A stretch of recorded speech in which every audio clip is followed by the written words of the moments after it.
Over the weekend, the international community came together and started to sanction Russia, many of its citizens, and the Russian central bank. This is unprecedented type action with a global coordination of many countries. What we see here is countries like Italy and Hungary now coming together to support Russia's expulsion from the SWIFT banking system. Then we saw Boris Johnson come out and say very explicitly they've taken decisive action and they're working with their international partners, including an important first step of ejecting Russian banks from SWIFT. They will keep working together to ensure Putin pays for the price of his aggression. And then, of course, the United States. What we have here is Secretary Antony Blinken, who said, as a result of Putin's war on Ukraine, we join the leaders of the EU, France, Germany, Italy, UK, and Canada to ensure key sanctioned Russian banks are disconnected from SWIFT. Now, this stuff sounds really big, really bad, but what you have to remember is that the customers of those Russian banks, those are actual individual citizens, people who probably actually don't want to be in war with Ukraine. If we go ahead and we take a look here, what we can see is that Russia's money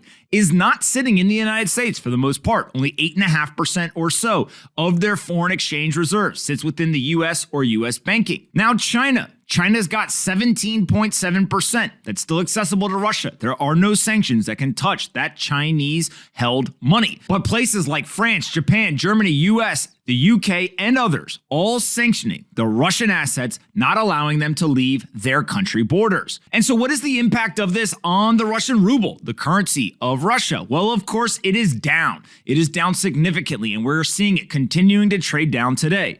The Russian ruble is in a free fall, now sitting at about 1 penny per ruble, down significantly since the start of this invasion. This is the impact of economic sanctions. This is what the international community is doing. They're tanking the currency and they're destroying the economy, trying to apply enough pressure to get Vladimir Putin to call off the war. It's important to understand, though, that economic sanctions don't actually hurt the leader of a country.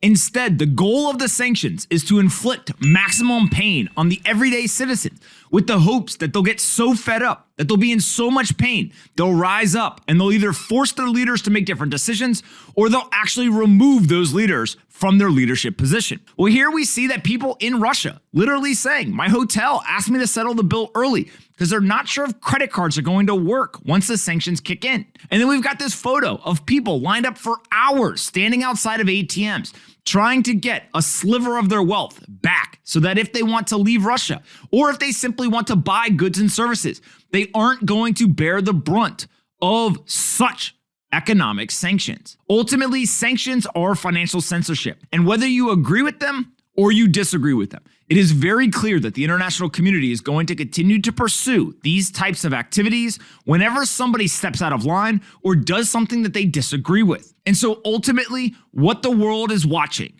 is that a decentralized, digital, censorship-resistant technology is going to become even more important in the future.